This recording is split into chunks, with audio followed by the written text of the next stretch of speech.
Twitch shoelaces. Yeah, I know I used them in my previous video, but would you believe that I have 2 sets of them? And they're different ones? Who would have thought that there was such a demand for Twitch-branded shoelaces that they made multiple sets of them? Anyway, speaking of unbelievable things, would you believe me if I told you that I spent the last 10 months of my life vigorously solving one of Twitch's biggest problems and accidentally invented Discovery on Twitch in the process? Sounds like I'm just making it up. I mean, why would I be telling you about this in a video instead of just rolling around in all the money that I've made from this brilliant idea? Well, let me tell you exactly what happened. But before that, did you see the previous video? Because that's kind of important right now. If you haven't seen it, let me just quickly catch you up on what I believe is one of Twitch's biggest problems. Twitch is an online website where people make or watch live streams to find connections with each other. However, most people creating these live streams are actually kind of alone and isolated. How do I know? Well, because I'm one of them, and I've spoken with a lot of creators over the years, of which so many have burned out to the point where they never want to do the thing they loved ever again.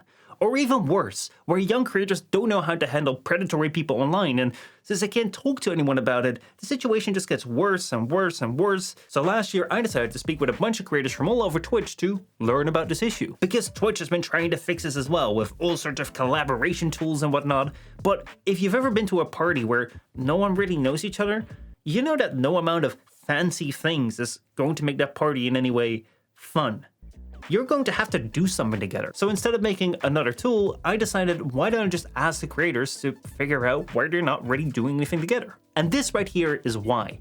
Collaborations tend to be too much work to get started. Creators don't really have a good means to contact each other. Then you have people who feel like there's too much distance between them, like between the different categories of Twitch. And then you have people who are afraid of being used for clout, thus never really work with others, which tends to be caused by people who don't really have any reputation, whose only way to work with people is to fake it till they make it. I believe that knowing the general patterns in a problem can help you finding a solution. Which is why last year I presented this very thing to Twitch, alongside with some points of improvement that a solution might focus on. And I also foreshadowed to them that, ooh, I might be working on one such solution. And what I shared with them got them so excited that I got the context to go ahead and make something awesome.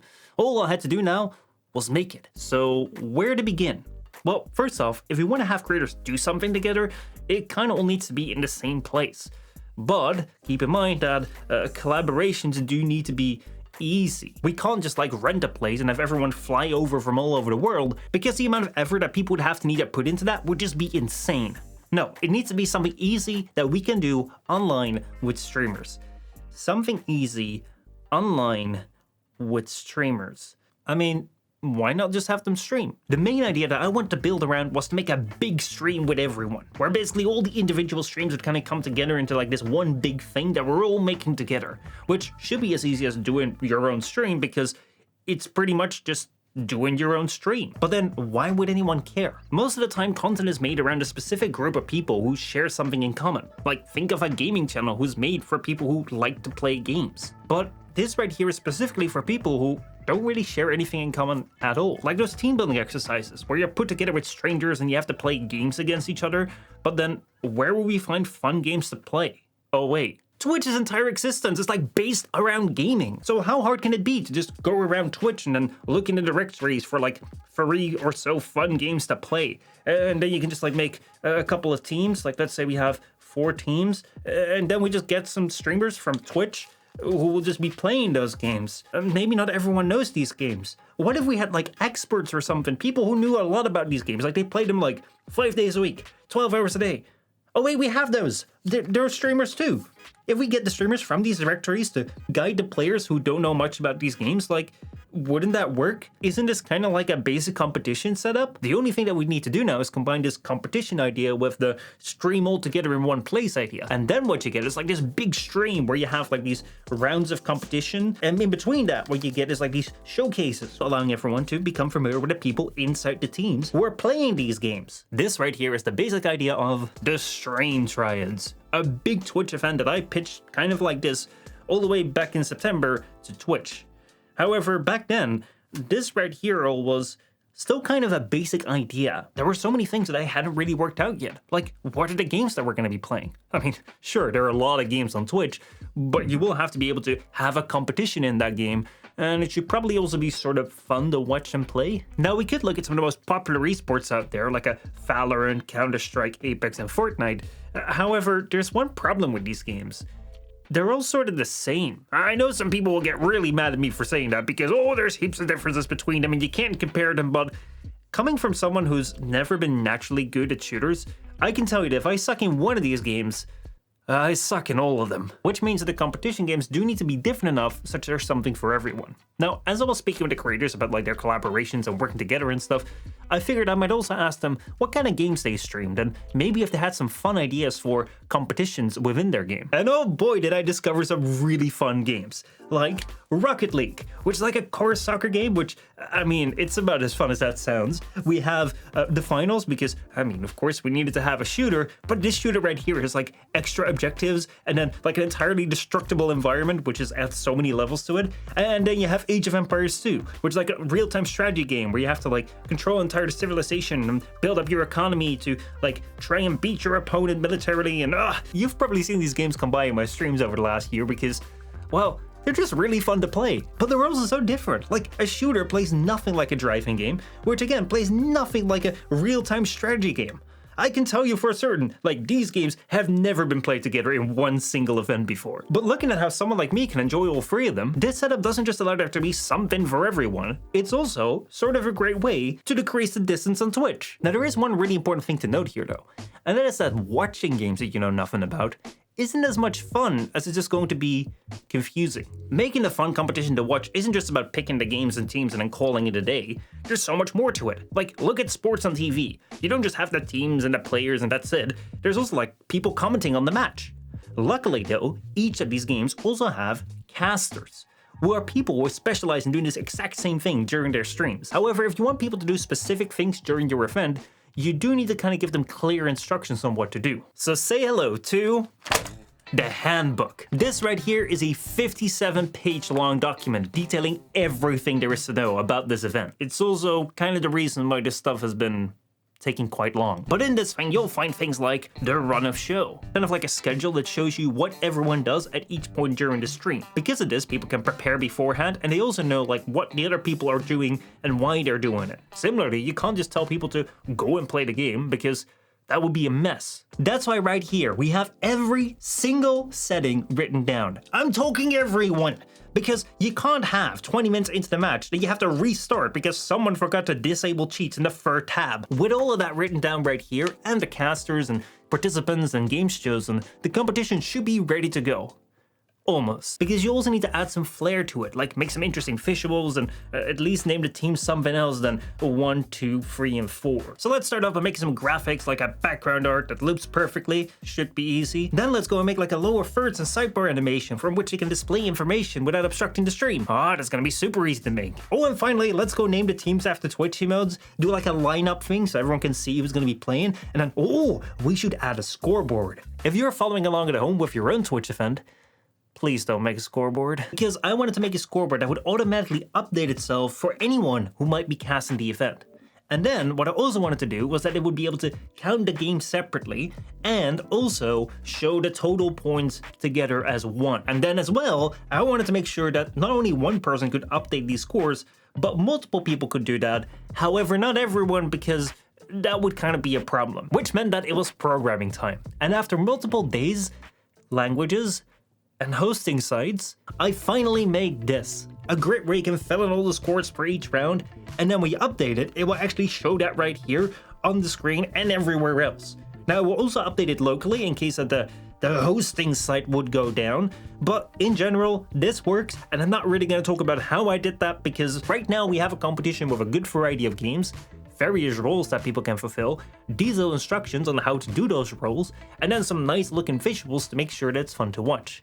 Which means that for the competition, we're done. But there was something more to this, remember? We don't just have the competition, we also have the showcase, which is like the stream that people do from their own room towards the event. So often, like these big events or collaborations, you have that people's roles are just to kind of stand there, have their name on the screen, or just do things that are completely out of character.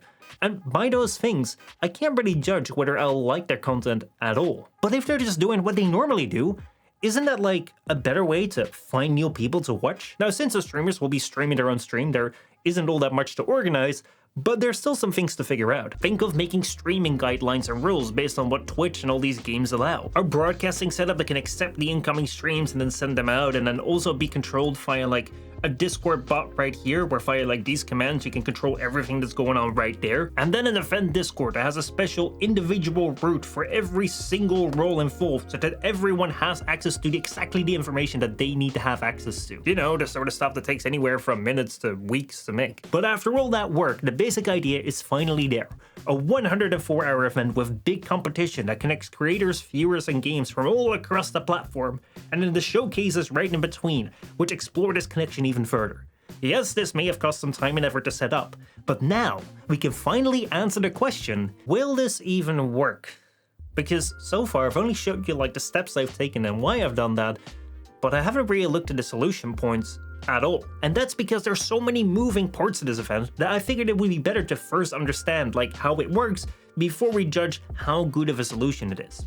So I hope that all of this kind of like makes sense to you, because right now we're gonna get started with easy collaborations. Now, the event already takes away the need to search for people to collab with or come up with your own content ideas. You might not be super familiar with what you're playing, but since it's a casual tournament, you don't really need to practice all that much. When it comes to stream time, each streamer does a 2-hour showcase, and then 3 competitions also lasting 2 hours, which is much more difficult than streaming on your own channel. Or is it? One of the things that people at Twitch really wanted with the event was to integrate it with like the collaboration tools that they've been working on. And one of those tools is right here, streaming together with shared chat. Basically, you can just stream to your own channel, send another feed to the event, and just stream like normal. I don't know how to make that any easier than that. Next, let's take a look at how well this does at getting creators to meet each other. I don't think I have to do this entire like team building competition thing again, but don't underestimate the power of the showcase streams, which literally allow people to see what other streamers normally do. Now, unfortunately, it's not really all that easy to get to know each other personally when you're doing like this public performance and also in kind of a competitive setting. So what if we take the shared goals, which we already have between the teams right here, and we also create a bigger shared goal that is carried across the teams, like making this entire event a charity fundraiser. There are a lot of really good causes out there, some even set up by like people on this very platform. One thing that I've also found is that charity kind of like takes the edge of things, because we're all doing something together for something good. It really unlocks the secret sauce of the Discord, which works absolute wonders in building up some long-lasting friendships. But I'll get to that in a moment. But for now, I think it's fair to say that this event allows creators to meet each other both professionally and somewhat personally, and have the shared goals within like the teams and across the teams with the charity element added to it. Which brings me to the next point, decreasing the distance. This is something that I don't think I illustrated as well in my previous videos, but different categories on Twitch are basically like different dimensions, where you as a streamer can do really well in one particular category, like attracting hundreds of viewers right there every single time. But then if you switch to another category, you're attracting like 10 or 20 at that. This drop in viewership is something that creators are really afraid of, which often leads them to continue to stream the same thing over and over and over again, even if they've completely lost interest in it, in turn leading to quite a bit of burnout. But this right here actually makes a lot of sense. Like, back in the day, one of my all-time favorite TV shows was Top Gear. I really used to love this show with like Clarkson, Hammond, and May, and oh man, I used to watch all of these episodes. But then all of a sudden they changed the entire cast to people I'd never heard of before, and I just didn't care. Does that mean that you can never change your content as a creator? Not really, because yes, initially I only watched Top Gear for the cars, and if they would have swapped overnight to doing a special about boats, I probably wouldn't really have cared. But over time, they slowly introduced different things. Like this one right here was an entire special all about remodeling someone's garden. Like, this has nothing, absolutely nothing to do with cars. But oh man, do I love this one so much. And the reason I watched it was that it was a funny gig for charity. Like, as a viewer, I don't really mind if a creator once in a while does something completely different for like a collaboration or like a charity thing, because I know that after this thing, it will just go back to like the regular programming I'm used to. And in the meantime, maybe it'll be really funny, or it will kind of be a disaster, which can also be quite funny to recount later on. As such, an event like this allows a creator to experiment a bit with different content and then see what works and what doesn't. Because let's say that you join into this competition with a different game, and it completely doesn't work. Well, you know, at least it was just like some fun random charity thing that you did just for a weekend, and we'll never do that again. But if you and your audience do really like this game, then all of a sudden you have a much better starting out point in another category.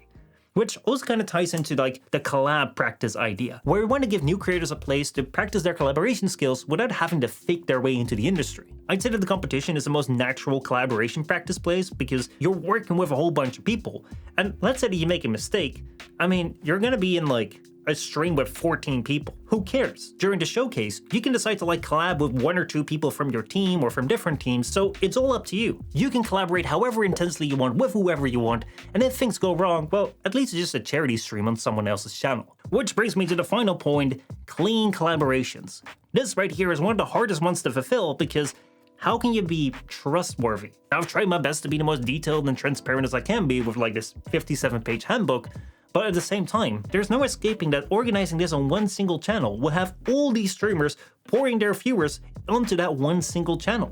So if I were to organize this, then why should I get the viewership of 40 or so creators? That's not fair, or is it?